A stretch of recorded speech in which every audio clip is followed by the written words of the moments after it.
Siapa Dajjal? Dari mana tempat keluarnya? Kemudian kenapa para nabi takut akan keluar Dajjal? Apa fitnahnya? Kemudian bagaimana meninggalnya? Dan apakah dia termasuk alamat kiamat kecil ataukah besar? Maka 1 jam lebih ke depan insyaAllah kita terangkan secara ringkas, karena juga waktu dikhawatirkan terlalu larut malam kalau kita bentangkan dan kita baca semua riwayat-riwayat seputar Dajjal ini. Ma'asyiral muslimin yang dimuliakan Allah Subhanahu wa ta'ala, kita tahu bahwa dalam sebuah hadis tidak ada satupun fitnah yang lebih besar melebihi fitnah Dajjal. Fitnah itu bermacam-macam. Harta bisa jadi fitnah, kekuasaan bisa jadi fitnah, keluarga bisa menjadi fitnah, bahkan peperangan juga termasuk fitnah. Tetapi fitnah-fitnah itu kecil dibandingkan fitnah Dajjal ini. Makanya kenapa Nabi SAW memerintahkan kita setiap hari Jumat untuk membaca surah Al-Kahfi. Apa alasannya? Surah Al-Kahfi itu terkandung 4 fitnah yang diceritakan. Pertama, fitnah agama ketika cerita tentang Ashabul Kahfi, anak-anak muda yang kemudian tanpa ada kesepakatan satu dengan yang lain, tiba-tiba mereka berjumpa dalam sebuah gua demi menyelamatkan agama mereka. Yang kedua, fitnah harta.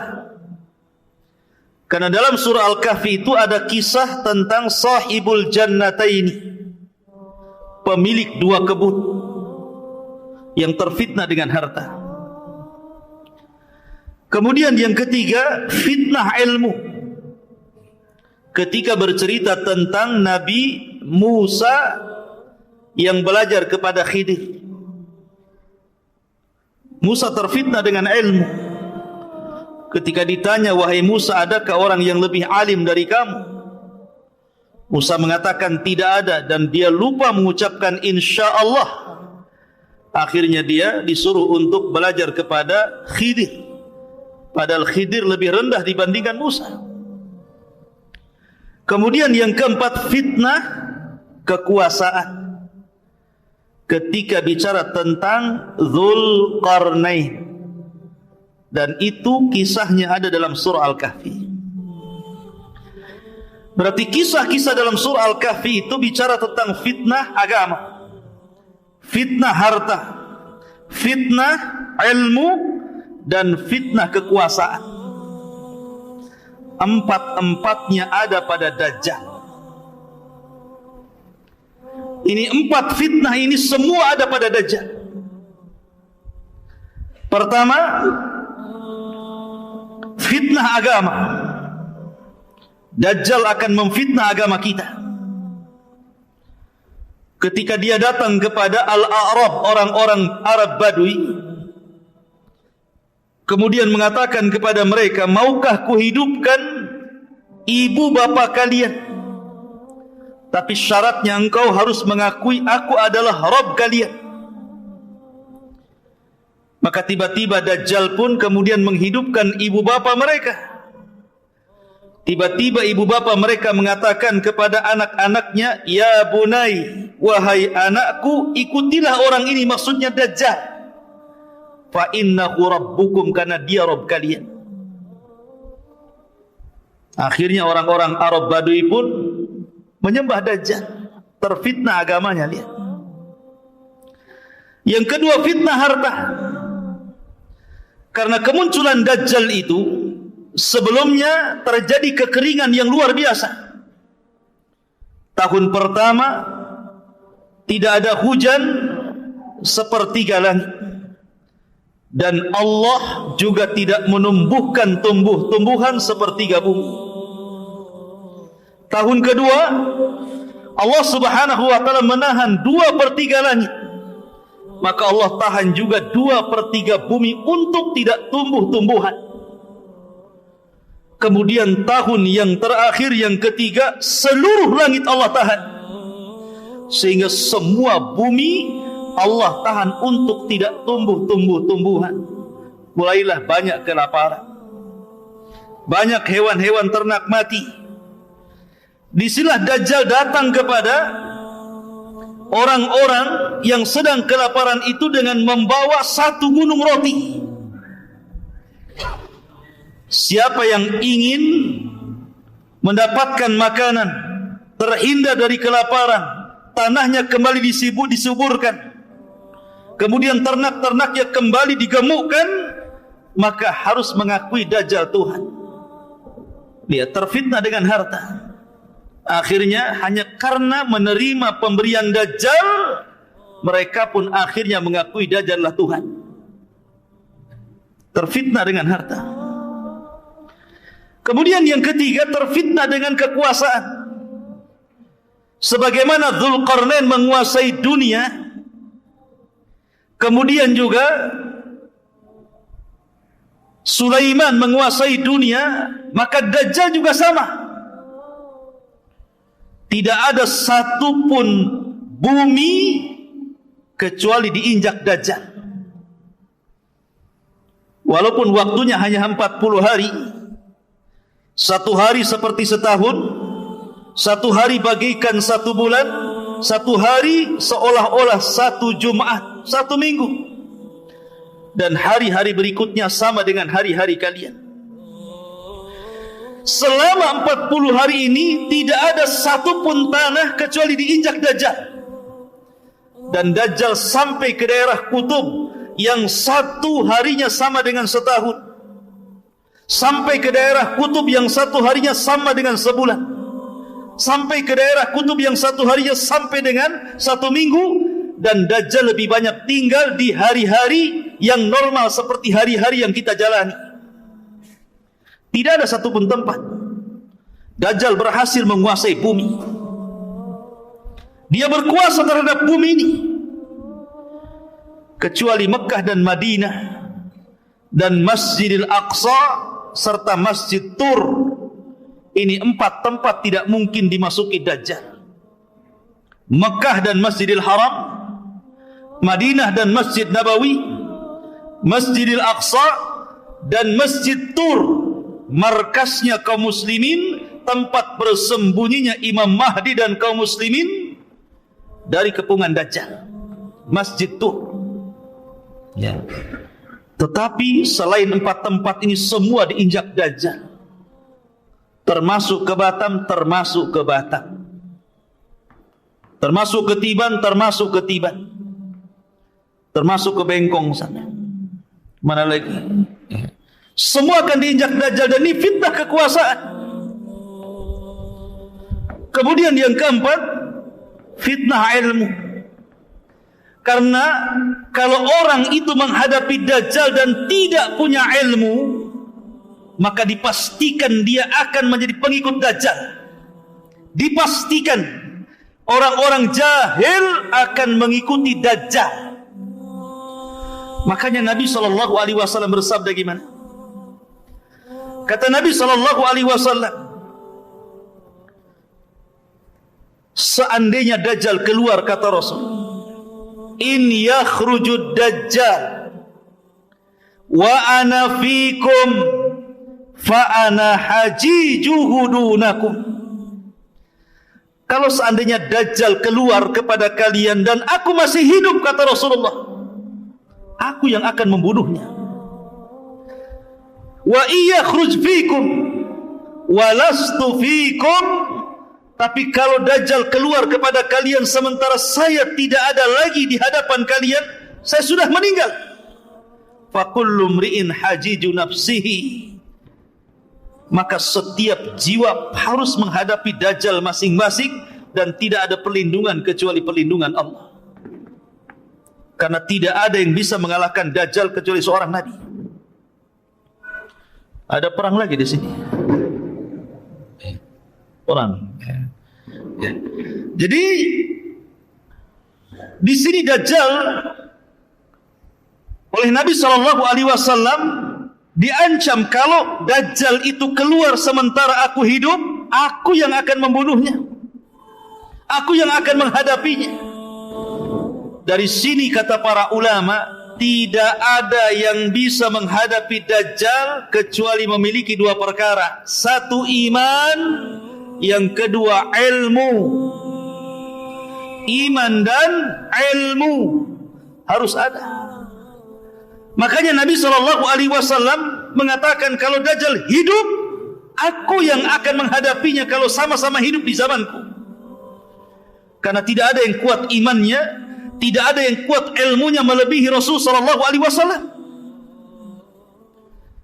Makanya terkadang heran, ya, terkadang kalau kita bicara Dajjal, banyak juga yang komentar macam-macam. Imam Mahdi pasti keluar, tahun sekian pasti Dajjal keluar. Pertanyaannya, sudah disiapkan gak imannya? Sudah disiapkan gak ilmunya? Jangan-jangan Dajjal keluar, Anda pula orang yang pertama kali berada di belakang Dajjal. Dajjal itu bukan seperti Fir'aun. Dajjal itu bukan seperti Namrud. Fir'aun ngaku Tuhan, ngaku Tuhan. Namrud ngaku Tuhan. Bukhtun Nasr ngaku Tuhan. Dzunwas ngaku Tuhan. Tapi empat raja ini walaupun ngaku Tuhan, tidak punya kesaktian. Mereka berani memaksa orang untuk menuhankan hanya karena kekuasaan dan kekuatan pasukan. Kalau tidak mengakui saya Tuhan, ku bunuh, itu saja. Tapi tidak punya keanehan. Tidak seperti Dajjal, Allah berikan keanehan. Walaupun sama-sama tidak memiliki rububiyah Allah Azza wa Jal, tapi Allah mengizinkan kepada Dajjal seolah-olah memiliki keanehan-keanehan dari rububiyah Allah Subhanahu wa ta'ala. Dan Allah menghendaki seperti itu karena sebuah hikmah yang Allah kehendaki. Dari situlah para nabi takut dengan fitnah Dajjal ini. Bahkan tidak ada satupun nabi yang menginginkan Dajjal itu keluar pada kaum mereka masing-masing. Tidak ada yang mau para nabi itu. Jangan sampai Dajjal hidup di zaman Nabi Nuh, kata Nuh. Jangan sampai Dajjal keluar di zaman Nabi Musa, kata Musa. Semua para nabi takut kalau Dajjal itu muncul di zaman mereka. Dari situlah maka Nabi SAW bersabda dalam sebuah hadis, kata Nabi SAW, "Ma min nabiyyin illa hadzara qaumahu min fitnatil masihid dajjal." Tidak ada satupun nabi sejak zaman Nuh alaihi salatu wassalam sampai Nabi SAW kecuali semua memperingatkan umatnya akan bahaya Dajjal. Para nabi takut.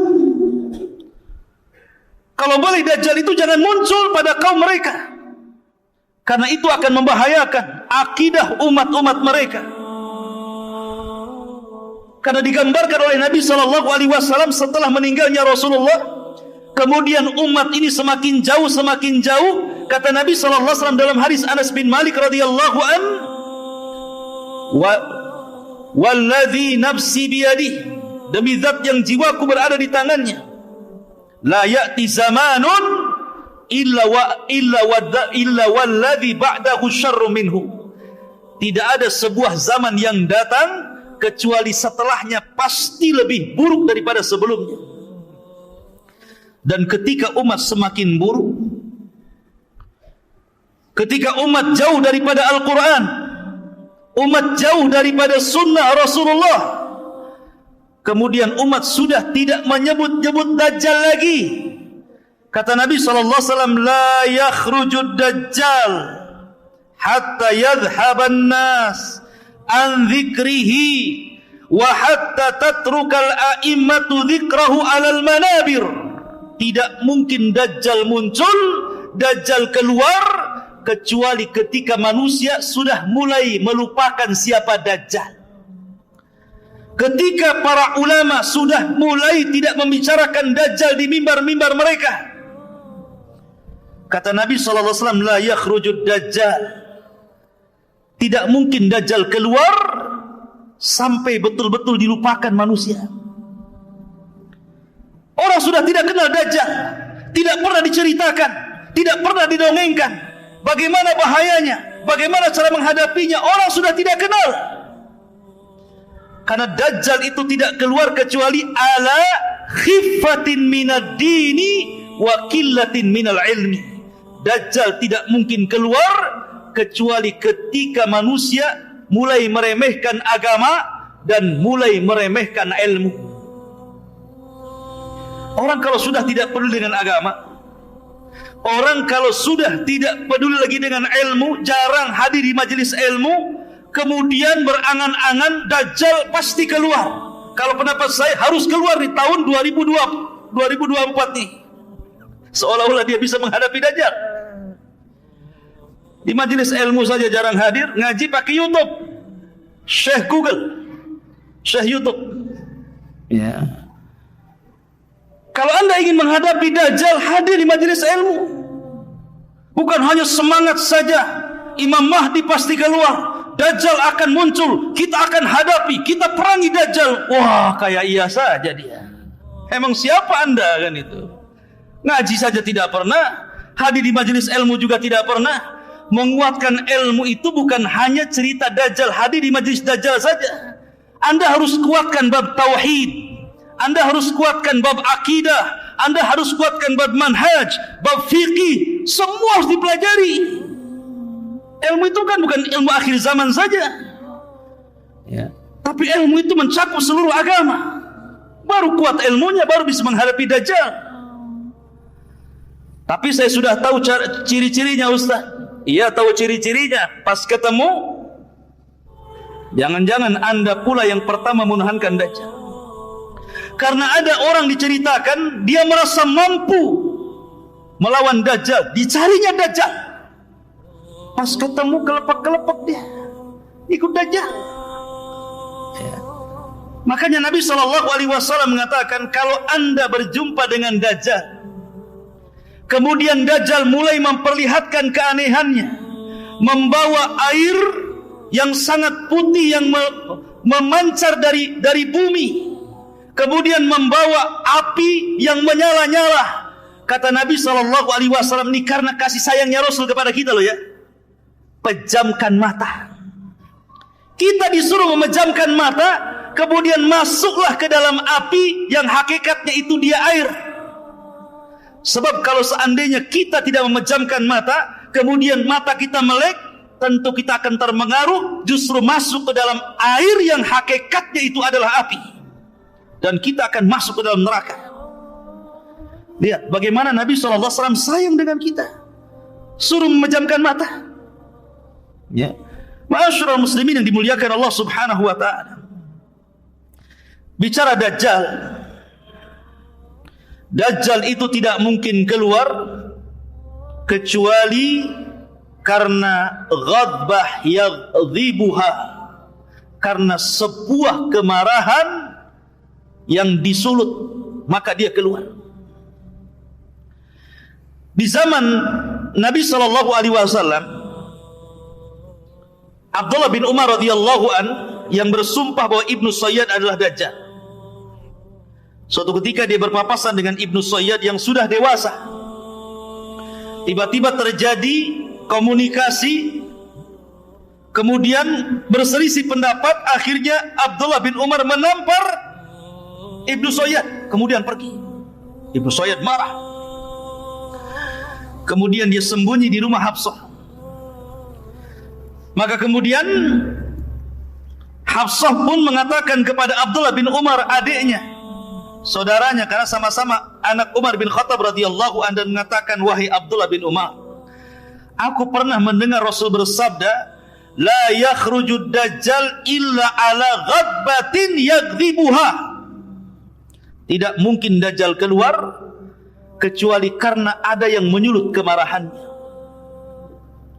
Dan di akhir zaman Dajjal itu keluar karena terpancing dengan kemarahan terhadap orang Yahudi. Karena sebelum terjadi atau sebelum Dajjal ini keluar, ikhwatu fiddin, maka sebelumnya terjadi perang yang sangat dahsyat yang disebut dengan Malhamatul Kubra. Perang yang luar biasa antara pasukan kaum muslimin melawan orang-orang Nasrani yang disebut dengan Malhamatul Kubra. Kenapa Malhamah? Kenapa Kubra? Malhamah itu diambil dari kata lahmun, artinya daging. Daging yang berhamburan. Karena sebagian ulama mengatakan bahwa perang itu akan terjadi kembali ke zaman Rasul. Kembali ke pedang, kembali ke panah, kembali ke tombak, kembali ke kuda, ke unta, ke baju besi, dan yang lainnya.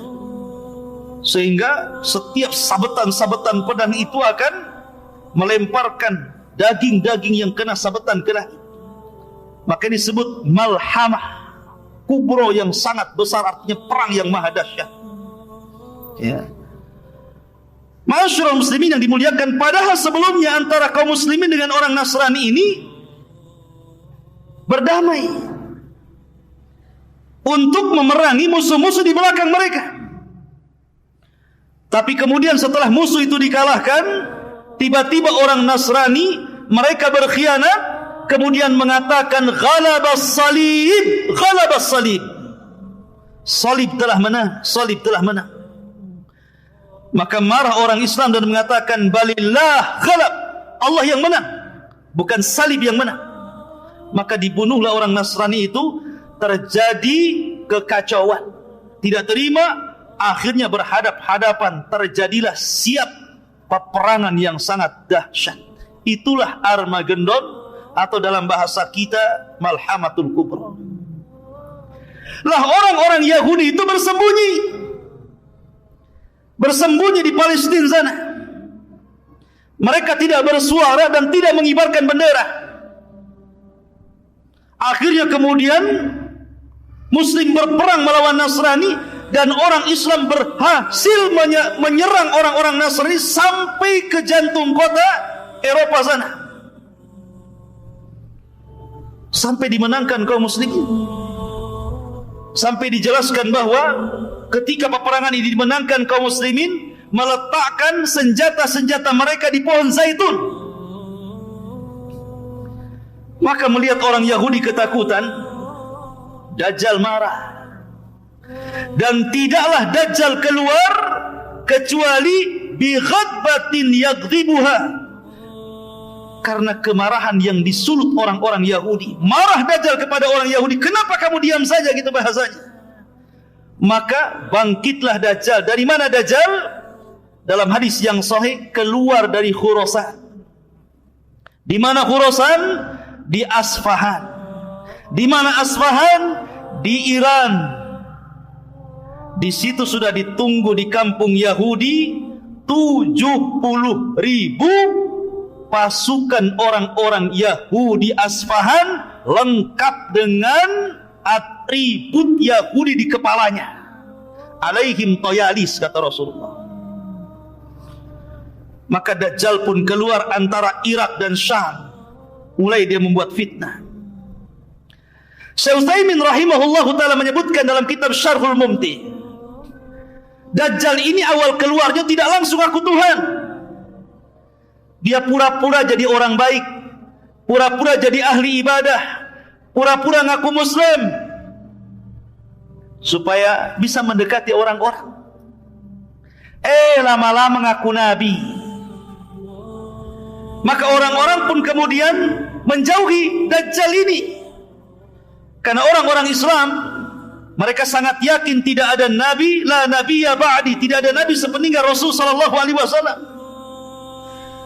ketika tidak laku ngaku nabi, maka Dajjal mulai mengaku Tuhan.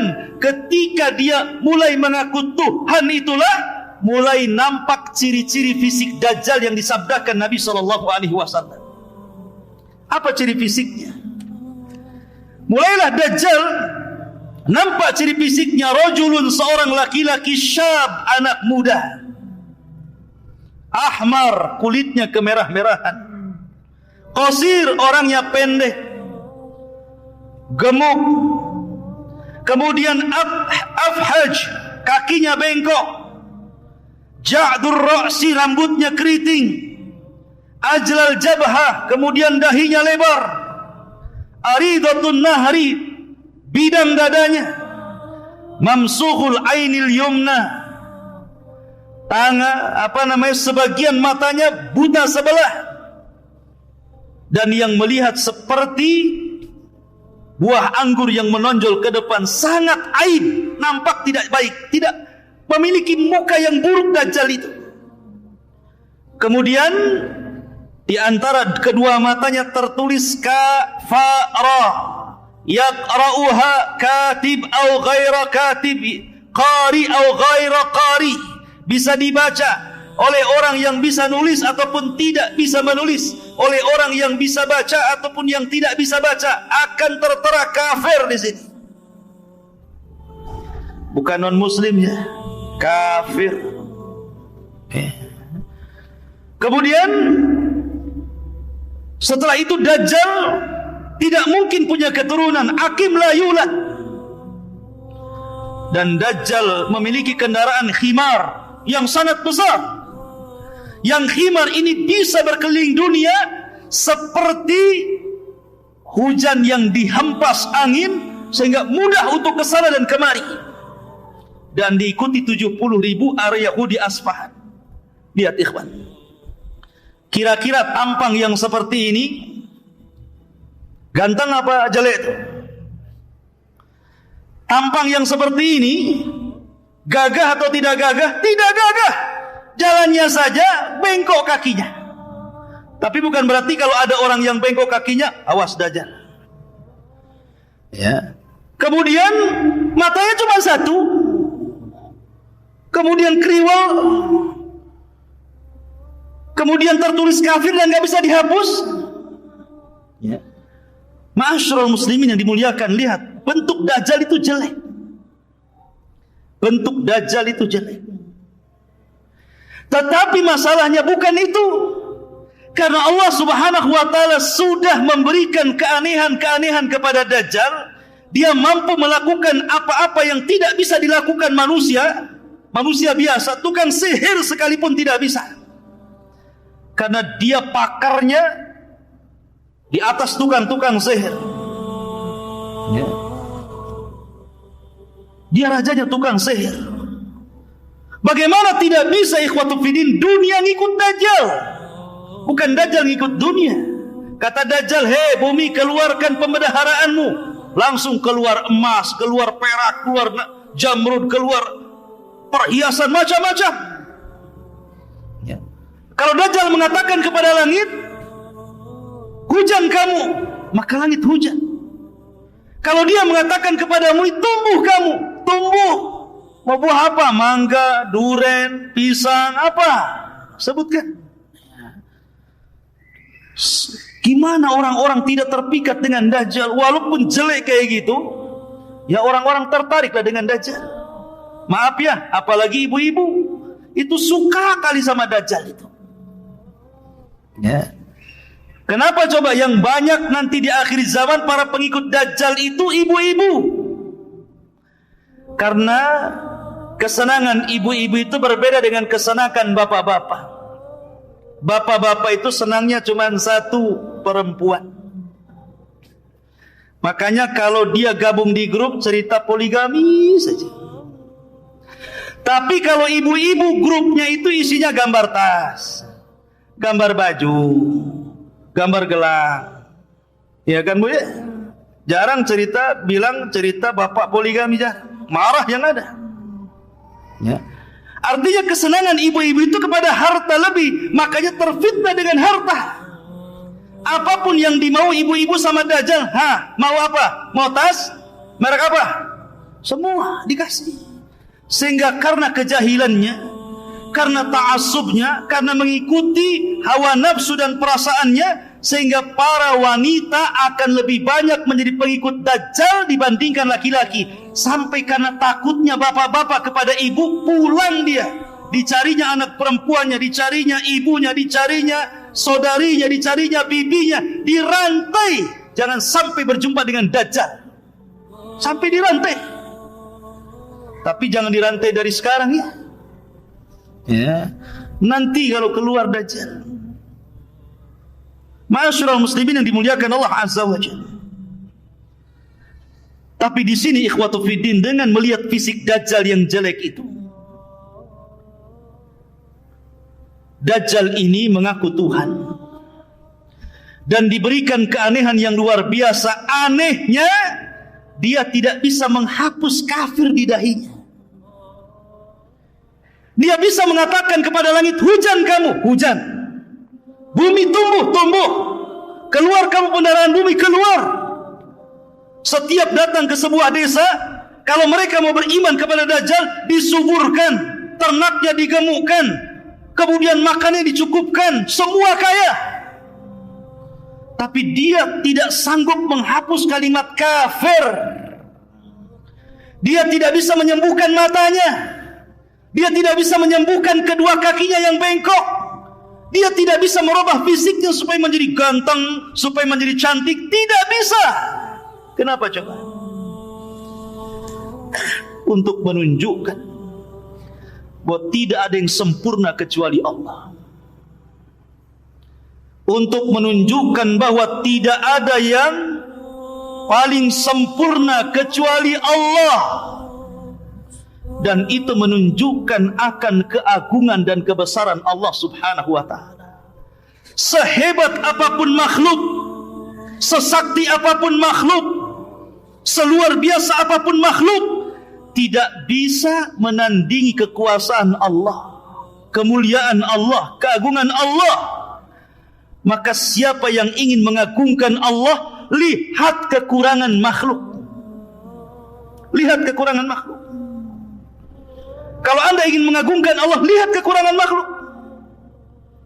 Baik makhluk itu orang baik, ataukah makhluk itu orang jahat. Saya contohkan, Nabi SAW baik atau jahat? Baik. Tapi Nabi SAW ketika perang Uhud, gigi gerhamnya pecah, berdarah. Kemudian serpihan helm perangnya nancap di pipinya dalam, sampai yang mencabut sahabat dengan giginya rompong. Ada bekas lukanya Rasulullah. Kenapa Rasul terluka? Kenapa gigi Rasul sampai pecah? Untuk menunjukkan bahwa sekalipun dia Nabi, sekalipun dia Rasul, sekalipun diberikan mukjizat, tetap saja ada kekurangannya di situ. Karena tidak ada yang sempurna kecuali Allah Subhanahu wa ta'ala. Makanya Dajjal itu sangat jelek. Sesakti apapun tidak bisa menghapus kafir di dahinya. Tidak bisa meluruskan kakinya yang bengkok. Tidak bisa kemudian mengobati matanya, untuk menunjukkan bahwa dia adalah makhluk dan di sana ada Khaliq Subhanahu wa ta'ala. Ma'asyiral muslimin yang dimuliakan Allah Subhanahu wa ta'ala, Imam Nawawi rahimahullahu ta'ala ketika menjelaskan kalimat kafara di dalam di dalam jidatnya Dajjal itu kafara gitu ya. Apa kata beliau? Sesungguhnya itu alamat zahir yang tidak bisa dihapus. Sengaja Allah Subhanahu wa ta'ala tampakkan itu, di mana seorang muslim akan sanggup membaca apa yang ada di jidat Dajjal itu. Baik dia bisa menulis atau tidak, baik dia bisa membaca atau tidak. Tapi orang-orang munafik, orang-orang ahli maksiat, apalagi orang-orang kafir, seolah-olah mereka tidak diperlihatkan kalimat kafir. Lihat. Dari sini ikhwatu fiddin, bahwa hidayah itu milik Allah Subhanahu wa ta'ala. Sudah jelas-jelas ada kafirnya, dia tidak mau mengkafirkan Dajjal, malah jadi pengikutnya. Itu tanda-tanda yang sudah jelas loh. Jelas-jelas saya ini kafir, kenapa kamu ikut orang kafir gitu. Tapi sekali lagi, hidayah milik Allah. Kalau Allah hendak memberikan hidayah, maka tidak ada yang bisa menyesatkannya. Tapi kalau Allah hendak menyesatkan, tidak ada yang sanggup memberikan hidayah.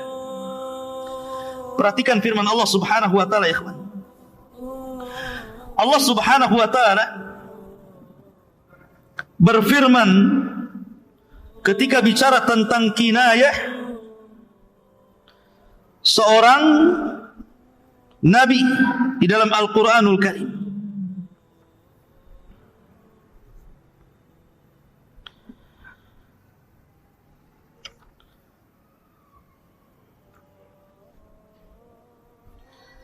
Allah Subhanahu wa ta'ala menjelaskan tentang bahwa hidayah itu milik Allah Subhanahu wa ta'ala. Innaka la tahdi man ahbabta walakinallaha yahdi man yasha. Sesungguhnya ya Muhammad, engkau tidak akan mampu memberikan hidayah kepada orang yang kau cintai, karena hidayah itu hanya milik Allah Subhanahu wa ta'ala. Allah yang kasih kepada siapa yang dikehendaki. Dari sini maka, karena hidayah itu milik Allah, maka mintalah perlindungan kepada Allah. Kalau seandainya Allah takdirkan Dajjal muncul, agar kita diistiqomahkan dan tidak mudah goyah keimanan kita. Karena Allah Subhanahu wa ta'ala itu mudah membolak-balikan hati orang. Pagi dia beriman, sore dia kafir. Sore dia beriman, pagi sudah kafir. Ma'asyiral muslimin, ini fitnah yang luar biasa. Baik, kita akan urut. Ma'asyiral muslimin yang dimuliakan Allah Subhanahu wa ta'ala. Siapa para pengikut Dajjal? Saya katakan di awal bahwa Dajjal itu akan muncul di Khurasan. Kemudian akan diikuti 70.000 Yahudi Asfahan, lengkap dengan atribut Yahudi di kepalanya. Dari situlah mulai Dajjal melanglang buana. Kemudian Dajjal pun mulai memerangi bangsa Arab. Kemudian banyak orang-orang Arab akhirnya ikut Dajjal, orang-orang Arab yang jahil. Banyak yang ikut Dajjal. Kemudian nyasar ke orang-orang Turk. Orang-orang Turk itu orang-orang yang matanya sama dengan mata kita. Kayak orang-orang Asia model-model antum ini. Ya. Jadi matanya sipit, wajahnya bulat gitu ya. Kulitnya putih. Itu kan orang-orang Asia. Orang-orang Turk. Kemudian juga orang-orang asing, bukan orang Arab. Kayak kita ini orang asing, bukan orang Arab. Orang asing akan banyak menjadi pengikut Dajjal. Orang-orang Turk banyak akan mengikut Dajjal, termasuk juga para wanita. Saya katakan dari tadi, para wanita akan banyak dan sangat banyak mengikuti Dajjal. Termasuk juga adalah orang-orang yang memang dari hatinya sudah penuh dengan kemunafikan dan kekafiran. Maka mereka akan jadi para pengikut Dajjal. Dajjal ini ikhwatu fiddin kemudian selama perjalanannya 40 hari ini akan membuat fitnah di sana dan di sini. Sebagaimana tadi yang sudah saya ceritakan, dia lewat ke sebuah perkampungan kemudian mengajak beriman. Kalau kampung itu beriman, maka Dajjal menjanjikan tanahnya subur, ternaknya gemuk, kekayaannya ditambah, dan mereka tidak akan kelaparan dan mereka akan dikayakan. Tapi kalau tidak mau beriman, ditinggalkan Dajjal, tiba-tiba kering kelontang tanahnya, hilang makanannya, mati tumbuh-tumbuhannya, mati binatang-binatangnya, kelaparan. Begitulah Dajjal. Ya. Seolah-olah di tangannya sorga dan neraka, seolah-olah di tangannya air dan api. Padahal itu adalah sihir, sihir yang ditampakkan syaitan. Ma'asyiral muslimin, sampai akhirnya Dajjal berusaha untuk masuk ke dalam Mekah. Tetapi Dajjal tidak bisa masuk. Karena di Mekah itu dipagari oleh para malaikat dengan pedang yang terhunus. Maka Dajjal harus melawan malaikat dan pasti akan kalah. Makanya Dajjal kemudian tidak bisa masuk ke Makkah dan Masjidil Haram. Akhirnya bergerak ke Madinah. Rupanya di Madinah sama. Madinah itu tanah haram, dikelilingi Dajjal. Sehingga Dajjal hanya naik ke atas bukit dan hanya melihat dari bukit itu kepada Masjid Nabawi. Kemudian Dajjal mengatakan, "Hadza qasru Abyad, hadza qasru Ahmad."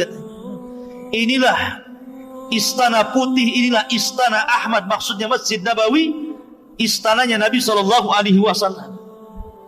Subhanallah.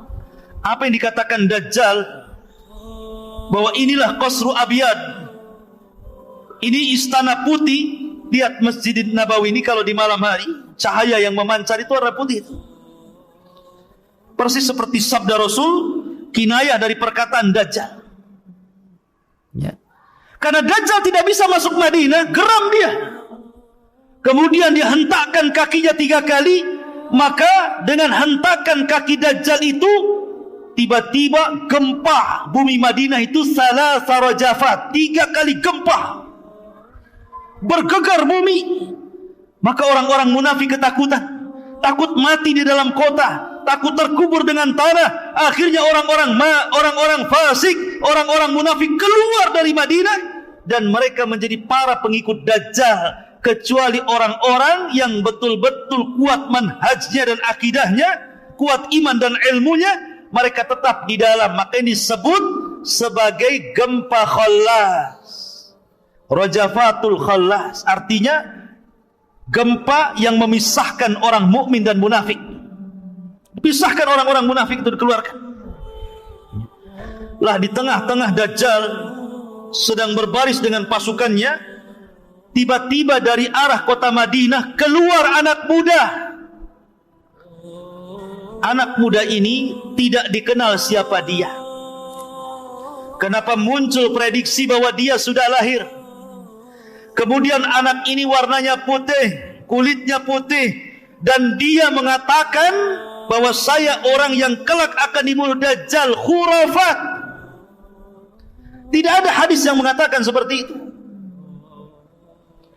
Ya. Bagaimana diprediksi anak itu bisa dikatakan anak muda yang akan dibunuh Dajjal, sementara hadis Rasul tidak menceritakan rumahnya di mana, siapa bapaknya, dari desa mana dia. Tidak ada. Hanya seorang laki-laki dari Madinah keluar. Anak muda yang kuat imannya, kuat ilmunya, kemudian mengarah kepada pasukan Dajjal, hampir dibunuh pasukan Dajjal. Tapi kata pasukan Dajjal, jangan dibunuh. Bukankah Tuhan kita melarang untuk membunuh orang? Biarkan dia yang membunuhnya. Maka kemudian mereka pun barisan terpencar. Anak muda ini jalan sampai betul-betul berjumpa dengan Dajjal. Ketika berhadap-hadapan dengan Dajjal, maka Dajjal mengatakan, "Atashhadu anni ilahun?" Maukah kau bersaksi saya ini Tuhan? Maka anak muda ini mengatakan, tidaklah menambah kepadaku kecuali pengetahuan engkau ini Dajjalun kadzab alladhi akhbarani Rasulullah, yang telah dihabarkan Rasul kepada. Akhirnya Dajjal marah. Dajjal mengambil senjata, kemudian dibelah anak muda ini tepat tengah-tengahnya, belah jadi 2. Kemudian Dajjal berjalan di pertengahannya itu. Di antara belah badan 2 itu, di tengah-tengahnya Dajjal kemudian jalan. Kemudian setelah itu Dajjal berteriak kepada anak buahnya, "Kalau sekiranya aku hidupkan anak muda ini, atashhadu anni ilahukum, maukah kalian bersaksi bahwa saya ini Tuhan kalian, ana rabbukum, saya Rabb kalian?" Semua orang-orang mengatakan, "Ya, kami bersaksi Anda ini Tuhan." Maka oleh Dajjal pun dihidupkan anak muda itu yang sudah terbelah dua itu, berceceran darah ke sana kemari, tiba-tiba dihidupkan kembali. Ilmu apa itu? Rawa rontek. Bukan rawa rontek, ini di atasnya rawa rontek lagi ini. Ya. Ini ilmunya Dajjal, ilmu sihir. Ketika anak muda ini dihidupkan, kata Dajjal, sudah tahu kesaktianku? Maukah kau akui aku adalah Tuhan? Kata anak muda ini, tidaklah, kata anak muda ini, setelah kejadian ini tidaklah menambah kepadaku kecuali engkau itu Dajjalun kadzab, akhbarani Rasulullah. Makin yakin kau ini Dajjal yang dihabarkan Rasulullah. Maka Dajjal ngamuk, hampir-hampir dia membunuh anak muda, tapi tidak bisa. Dajjal sudah hilang kesaktiannya, tidak bisa lagi membunuh anak muda itu. Akhirnya karena takut aibnya, padahal sebenarnya anak muda ini sudah bicara dengan orang-orang, jangan percaya dia, kejadian itu hanya satu kali, tidak mungkin diulang lagi. Tapi dasar orang yang sudah buta hatinya, buta matanya, buta hidayah, maka tidak didengar ucapan anak muda itu. Akhirnya anak muda itu dilempar ke dalam api yang hakikatnya itu air. Padahal anak muda sudah mengatakan dia tidak mungkin bisa mengulang lagi, tidak mungkin membunuhku. Tapi biar kelihatan bahwa Dajjal sakti, dilemparnya ke dalam api, tidak jadi dibunuh. Ma'asyiral muslimin yang dimuliakan Allah Azza wa Jalla. Akhirnya Dajjal pun mulai melanglang buana ke sana kemari, menyesatkan manusia sebanyak-banyaknya. Dan inilah fitnah yang paling besar. Nabi SAW bersabda, Allahumma la taj'al musibatana fi dinina. Ya Allah, jangan kau jadikan musibahku menimpa kepada agamaku. Dan Dajjal ini fitnahnya soal agama. Betul-betul disesatkan kita ini, dirubah agama kita ini. Makanya kenapa wajar kalau para nabi itu sangat memperingatkan umatnya tentang bahaya Dajjal. Nuh mengatakan kepada umatnya, hati-hati Dajjal, hati-hati dengan Dajjal. Nabi Syuaib mengatakan kepada umatnya, hati-hati dengan Dajjal. Nabi Saleh, Nabi Lut, Nabi Ibrahim, Nabi Musa, Nabi Isa, seluruh para nabi mengatakan kepada umatnya, hati-hati dengan fitnah Dajjal. Termasuk Rasulullah. Termasuk Rasulullah. Nabi SAW sangat ketakutan, sehingga Rasul mengatakan kepada para sahabatnya, mundu khalaqallahu Adam ila qiyamis saati a'zam fitnah min fitnatil masih Dajjal. Sejak Allah ciptakan Adam sampai kiamat dibangkitkan, tidak ada fitnah yang lebih besar melebihi fitnah Dajjal, kata Rasulullah. Akhirnya sahabat ketakutanlah, karena Rasul mengatakan seperti itu. Apalagi Rasul itu kalau cerita Dajjal terus saja bercerita. Kadang di mimbar Jumat, kadang di khutbah-khutbahnya, kadang ketika menasihati dalam peperangan, kadang ketika ngobrol, selalu bercerita Dajjal. Gimana sahabat gak takut? Sehingga sahabat mengatakan, karena engkau selalu bercerita Dajjal ya Rasulullah, hatta dhananna annahu fi ta'ifatin nakhli, sampai kami para sahabat menyangka seolah-olah Dajjal itu sedang bersembunyi di kebun kurma Madinah. Saking takutnya para sahabat, jangan-jangan Dajjal itu sudah ada di kebun kurma Madinah, karena Rasul selalu bercerita tentang Dajjal. Dan begitulah caranya para nabi untuk menghindarkan kemunculan Dajjal, dengan cara berbicara banyak tentang Dajjal. Karena Dajjal tidak mungkin keluar kecuali kalau orang sudah berhenti menyebut-nyebut tentang Dajjal.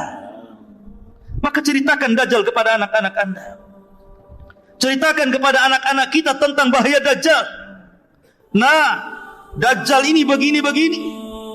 Sudahlah cerita-cerita dua anak botak itu nggak usah diceritakan. Tidak perlu cerita tentang kura-kura ini itu, nggak perlu.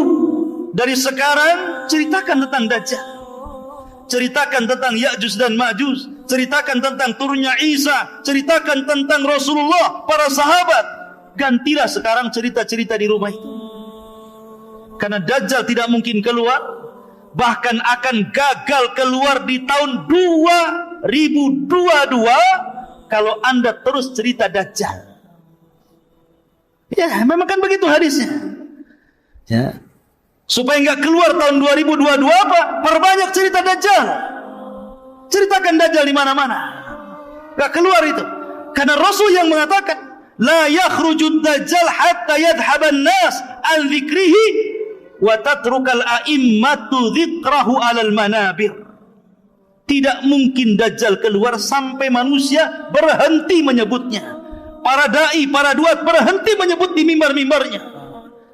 Ketika manusia sudah lalai, Dajjal keluar. Tapi kalau antum terus menyebutkan soal Dajjal, maka Dajjal tidak mungkin keluar dalam waktu dekat. Karena masih banyak orang yang bercerita Dajjal. Ya. Ma'asyiral muslimin yang dimuliakan Allah Subhanahu wa taala.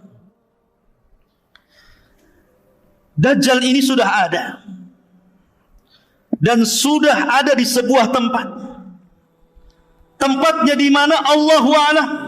Sekali lagi, kalau sudah dikatakan tempat, Allahu a'lam. Jangan diprediksi. Karena Nabi SAW ketika ditanya soal tempat, apakah di laut Syam? Oh tidak, di laut Yaman. Apakah di laut Syam? Oh tidak, di laut Yaman. Kata Rasul, oh tidak, bal min kibalil masyriq, ma huwa min kibalil masyriq, ma huwa min kibalil masyriq, kata Rasulullah. Oh bukan laut Syam, bukan laut Yaman, tapi sebelah timur, sebelah timur, sebelah timur, tanpa menyebut di mana pulaunya. Pokoknya sebelah timur. Karena hadis yang ada, hadis yang sahih, sekali lagi, Dajjal akan keluar pertama kali di mana? Di negeri yang banyak orang Syiahnya, Iran, Khurasan, dan akan terbunuh di negeri yang banyak Yahudinya, Babil Lud, dekat Baitul Maqdis, bertepatan dengan Israel. Ya. Ma'asyiral muslimin yang dimuliakan Allah Azza wa Jalla. Ada hadis yang sangat bagus kalau cerita tentang Dajjal. Hadis Tamim Ibn Aus Ad-Dari. Tamim Ibn Aus Ad-Dari ini, ikhwatu fiddin, adalah seorang sahabat. Dulunya Nasrani, kemudian masuk Islam. Tamim Ad-Dari ini ahli ibadah, termasuk ahli ibadah Palestina. Bahkan terkadang satu malam dia salat hanya membaca satu ayat diulang-ulang sampai subuh. Dan dia menangis. Dialah yang menerangi masjid Rasulullah. Dia pula yang membuatkan mimbar Rasul sallallahu alaihi wasallam. Tamim Ibn Aus Ad-Dari, orang yang sangat dihormati Umar bin Khattab karena punya karamah yang zahirah, yang nampak. Jadi ada kisah demikian. Kenapa Umar sangat menghargai Tamim Ibn Aus Ad-Dari? Jadi ketika Abu Bakar memerangi Musailamah Al-Kadzab, si Nabi KW, Nabi palsu, maka terjadilah peperangan di Yamamah. Banyak orang-orang yang hafal Quran meninggal dunia. Dan Musailamah berhasil dibunuh oleh Wahsy, budaknya Hindun. Kemudian orang-orang yang selamat dari orang-orang kafir bersembunyi. Salah satunya saudara Musailamah, namanya Harmalah Hanafi. Masih ada saudara dengan Musailamah Al-Kadzab, bersembunyi dia. Ketika Abu Bakar meninggal dunia, khalifah kemudian naik Umar bin Khattab radhiyallahu anhu. Datang Harmalah kepada Umar ingin masuk Islam. Kemudian dia mengatakan, ya Umar, inni taib qabla an taqdiru alayya. Ya Umar, saya bertobat kepada Allah. Saya ingin masuk Islam sebelum kau tangkap aku. Takut kalau sebelum ditangkap dia tidak bertobat, bisa dipenggal tuh. Maka dia mengatakan, saya tobat sebelum kau tangkap aku, katanya. Kata Umar bin Khattab, kalau engkau ingin bertobat, ingin belajar agama, pergi sana ke Palestina. Di sana ada Sayyidul Muslimin, pemimpinnya orang Muslim, Tamim Ibn Aus Ad-Dari, ada di sana. Dan ingat, Tamim Ibn Aus Ad-Dari ini punya kebiasaan. suka memukul orang di samping kanan dan di samping kiri, bukan dipukul keras-keras, tidak. Ya, ditepak gitu saja, tepak. Kemudian ditarik tangannya, ayo makan di rumah. Selalu seperti itu. Siapapun yang duduk di samping kiri Tamim ibn Aus Ad-Dari, dia kebagian makan di rumahnya. Itu kebiasaannya, ngajak makan. Coba antum buat kayak gitu, biar saya bisa duduk di samping antum. Ya kan? Jadi kebiasaan Tamim ngajak makan, Masya Allah. Ya, baiknya Tamim ibn Aus Ad-Dari ini. Jadi suatu ketika terjadi kebakaran hebat di Hurrah, satu tempat. Api membumbung di mana-mana, kebakaran hebat. Datanglah Umar ibn Khattab kepada Tamim ibn Aus Ad-Dari dan mengatakan, ya Tamim, engkau harus menyelesaikan kebakaran itu. Ya. Akhirnya kata Tamim, ma'ana ya Amirul Mu'minin, siapa saya wahai Amirul Mu'minin harus menyelesaikan kebakaran? Ya. Kata Umar ibn Khattab, sudah, kau harus menyelesaikannya. Berangkatlah Umar ibn Khattab, Harmalah dan Tamim ibn Aus Ad-Dari. Sampai di tempat kebakaran, maka dia berdoa kepada Allah Azza wa Jal, kemudian dikebaskan tangannya, padam semua apinya. Karamah, ikhwan. Karamah namanya. Ya. Kalau antum sampai 100 gini tetap ini nggak akan mati. Ya. Kecuali bawa mobil damkar, baru mati. Ya. Ini karamah Tamim bin Aus Ad-Dari. Ya. Lah hebatnya di antara keutamaan Tamim bin Aus Ad-Dari ini, tidak ada sepanjang sejarah Rasul mengambil cerita dari sahabat kemudian diceritakan kembali ke sahabat, kecuali ceritanya Tamim ibn Aus Ad-Dari tentang Dajjal. Karena ceritanya Tamim persis seperti cerita Dajjal yang selalu Rasul ceritakan kepada para sahabatnya. Makanya Rasul SAW mengambil cerita Tamim kemudian diceritakan kepada para sahabatnya. Dan tidak pernah ada cerita sahabat diambil Rasulullah. Biasanya Rasul yang bercerita diambil sahabat. Ini cerita sahabat diambil Rasulullah, disampaikan kepada sahabat yang lainnya. Dan itu salah satu keutamaan Tamim bin Aus Ad-Dari. Suatu ketika, hadis ini dikeluarkan Imam Muslim dari hadis Fatimah ibn Qais.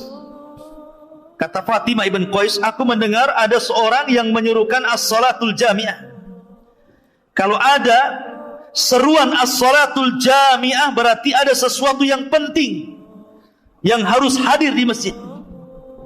Makanya dalam sholat kusuf, gerhana itu disunnahkan kalimat bukan azan, tapi menyebut as-salatu jami'ah kalau ngundang orang. Jadi kalau terjadi gerhana, antum ke masjid, ambil mic, as-salatul jami'ah, biar orang-orang datang. Bukan azan. Ya. Maka orang-orang pun kemudian datang. Setelah itu kemudian Nabi SAW sholat. Setelah sholat kemudian Nabi SAW berceramah naik ke atas mimbar. Kata Nabi SAW, inni wallah ma jama'tukum li raghbatin wala li rahbatin. Kata Rasulullah, aku tidak mengumpulkan kalian karena ada perkara yang menyenangkan atau ada perkara yang menakutkan, walakinni jama'tukum, tetapi sengaja aku kumpulkan kalian, li'anna Tamim ibn Aus Ad-Dari kana rajulan nasraniyan faja'a fabaya'a wa aslama wa haddatsani haditsan wafaqa alladzi kuntu uhadditsukum anil masihid dajjal. Akan tetapi kata Rasul, sengaja aku kumpulkan kalian.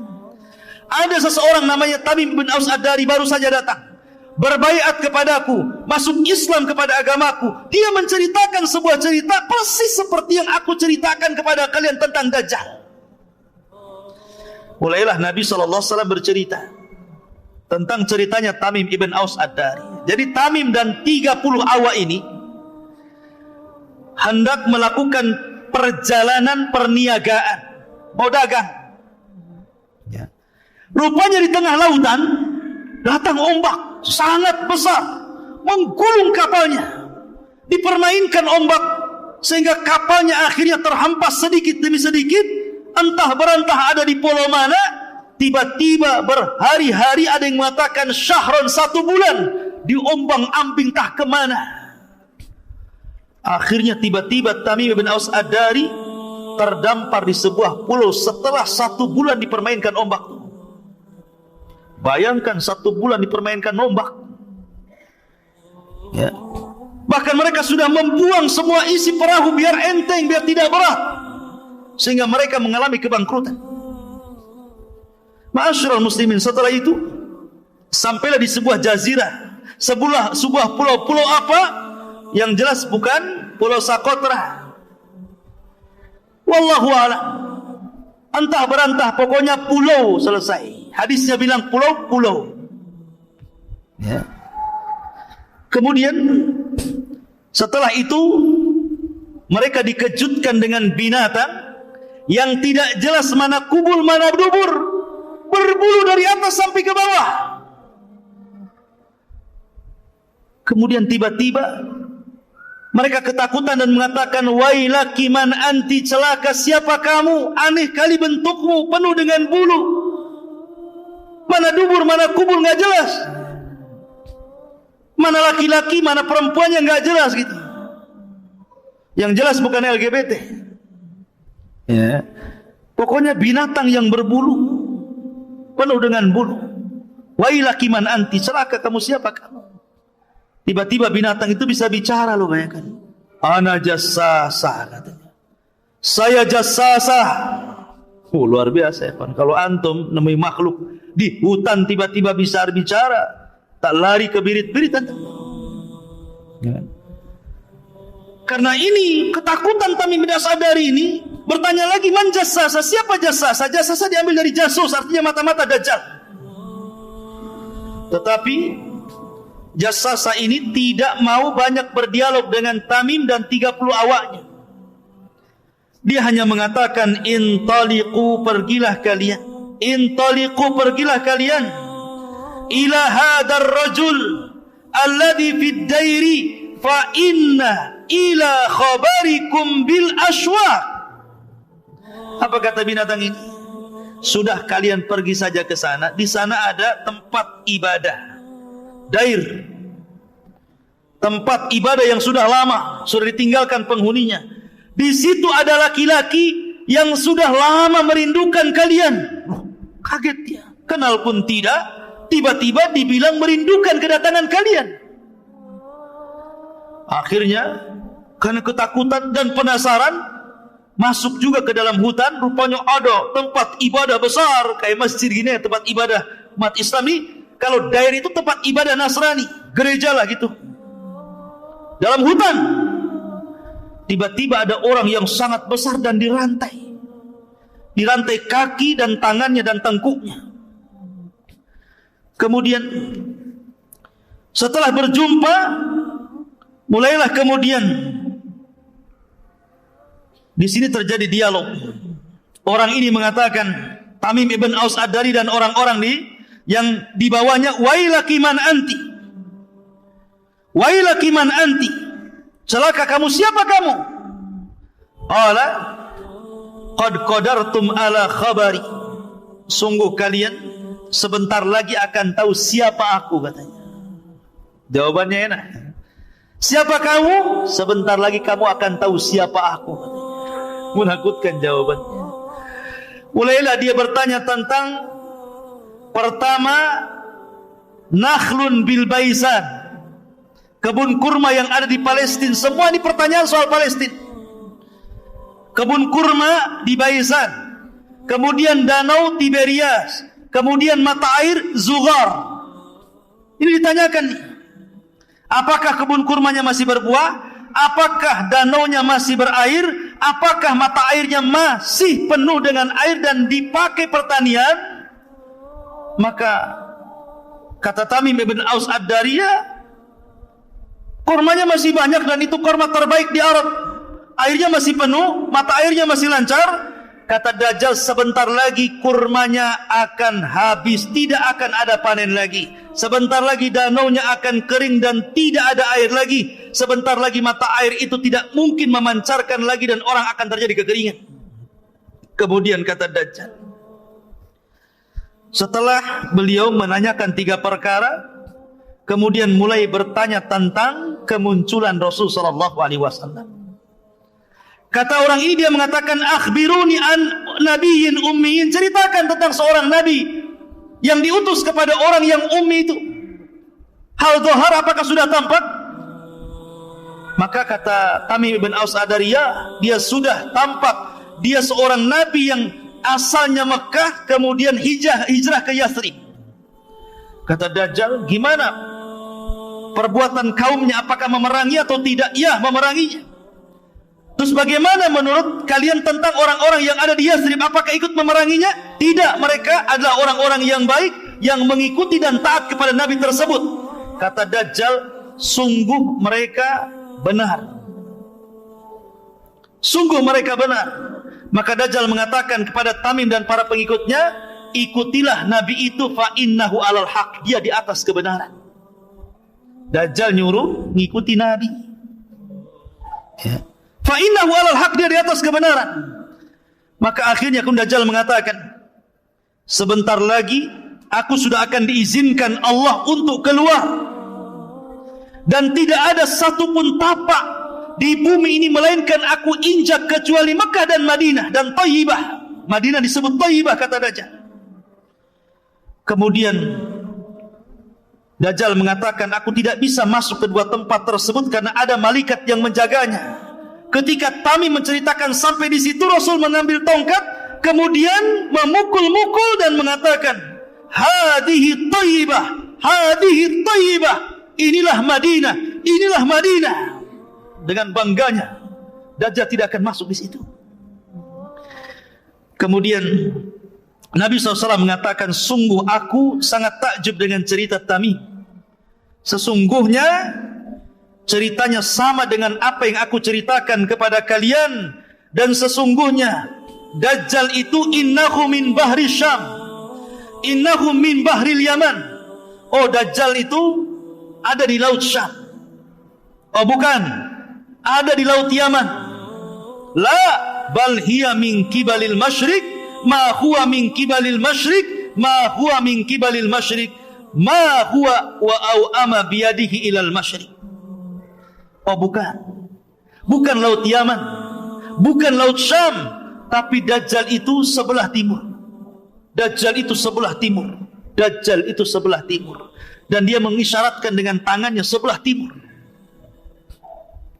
Maka Dajjal tidak tahu di mana tempatnya, tapi dari hadis Tamim ibn Aus Ad-Dari bahwa Dajjal itu ada dan sudah muncul.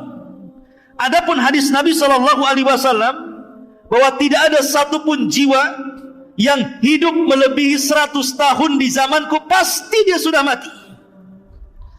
Maka hadis ini umum, dan hadis Dajjal itu khusus. Maka Dajjal, pengecualian dari hadis ini termasuk juga iblis. Tidak bisa mati kan iblis itu, sejak zaman dulu sampai kiamat baru mati. Maka Dajjal juga sama, diberikan usia panjang, ya. Lah ikhwatu fiddin, karena Dajjal itu dikabarkan oleh Rasul sudah ada dan sangat menakutkan fitnahnya, sehingga para sahabat menyangka bahwa Dajjal itu ada di kebun kurma Madinah. Sampai-sampai ketika ada kabar tentang anak kecil namanya Ibnu Sayyad atau Saf, itu mirip dengan Dajjal ciri-cirinya, sampai mereka khawatir, Dajjal sudah keluar. Padahal Ibnu Sayyad masih kecil, anak belum balik. Tapi Nabi SAW dia berusaha untuk mencari-cari kabarnya. Apakah Ibnu Sayyad ini Dajjal kecil yang akan menjadi Dajjal besar, kemudian yang akan keluar di akhir zaman? Maka dia mencoba untuk mencari-cari kabarnya. Di bawahnya Umar, di bawahnya Abu Bakar, kemudian dilihat-lihat. Rupanya Ibnu Sayyad ini anak kecil yang suka membawa kabar, kadang benar, kadang dusta, kadang hayal, kadang hakikat. Pokoknya dia punya ilmu dukun istilahnya. Kemudian Nabi mengetes dia, ya Ibnu Sayyad, inni khaba'tu laka khib'an. Hei Ibnu Sayyad, dia masih kecil Ibnu Sayyad ini, belum balik. Diajak dialog oleh Nabi SAW, kayak betul aja. Hei Ibnu Sayyad, Di dada saya, kata Rasulullah, saya menyembunyikan beberapa kalimat. Ketika itu Rasul menyebutkan tentang surah Ad-Dukhan, fartaqib yauma ta'tis sama' bidukhanin mubin. Kata Ibnu Sayyid, duh. Dia tidak bisa menyebut dukhan. Maka Rasul mengatakan, ikhsha falan ta'du wa qadra.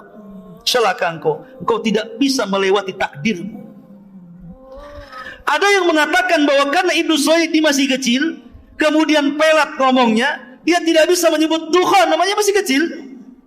Tapi ada juga yang mengatakan memang dia tidak bisa menyebut dukhan karena tidak mungkin dicampur adukan wahyu Allah dengan perkataan tukang sihir. Dia tidak bisa menyebut dukhan. Tapi dari situ ada sahabat yang bersumpah, ini Ibnu Sayyid ini nampaknya dajjal. Kok dia bisa menerka apa yang di hati Rasulullah? Maka Umar bersumpah dia dajjal, Abu Sa'id Al-Khudri bersumpah dia dajjal, Abdullah bin Umar bersumpah dia dajjal, Hafsah bersumpah dengan dia dajjal. Tapi Rasul tidak ikut-ikut bersumpah. Kenapa? Karena belum turun wahyu yang menjelaskan secara detail Ibnu Sayyid ini dajjal atau bukan dajjal. Masih nunggu wahyu. Sampai akhirnya Rasul punya siasat dengan Abu Bakar dan Umar, ingin mendatangi Ibnu Sayyid secara tiba-tiba, biar tahu Ibnu Sayyid dajjal atau bukan dajjal. Akhirnya datang secara tiba-tiba, rupanya ada ibunya. Tahu pula tuh Rasulullah SAW mendekati Ibnu Sayyid, kata ibunya, ya Saf, ataka Muhammadun, hei Saf, hati-hati tuh ada Muhammad datang kepadamu. Ketika Saf melirik, ternyata ada Rasulullah, lari dia bersembunyi di belakang punggung ibunya. Kata Nabi SAW, lau tarakathu ummuhu latabayyana amruhu. Kalau seandainya ibunya meninggalkan Ibnu Sayyid ini, tentu makin jelas apakah dia dajjal atau bukan dajjal. Tapi pendapat yang kuat, dia bukan dajjal yang akan keluar di akhir zaman. Iya, dia dajjal, tapi dajjal kecil. Dia seorang penyihir, dia seorang dukun, tapi dia bukan dajjal yang akan keluar di akhir zaman. Dalil yang paling kuat bahwa dia adalah bukan dajjal, karena Ibnu Sayyid itu tinggal di kota Madinah, sementara dajjal tidak mungkin masuk Madinah. Ibnu Sayyid masuk Islam, sementara dajjal kafir, tertulis kafara. Dajjal tidak mungkin haji, sementara dia haji. Dajjal tidak punya anak, akim la yulad, dia banyak anaknya. Yang jadi masalah, dajjal itu yang paling kuat dalilnya adalah tidak bisa masuk kota Madinah dan kota Mekah, dan dia tinggal di Madinah dan haji ke Mekah. Tapi ada masalah lain. Ada hadis Nabi SAW bahwa Nabi SAW pernah bermimpi. Dalam hadis yang sahih itu Rasul bermimpi. Mimpinya Rasul itu sedang tawaf. Rasul sedang tawaf.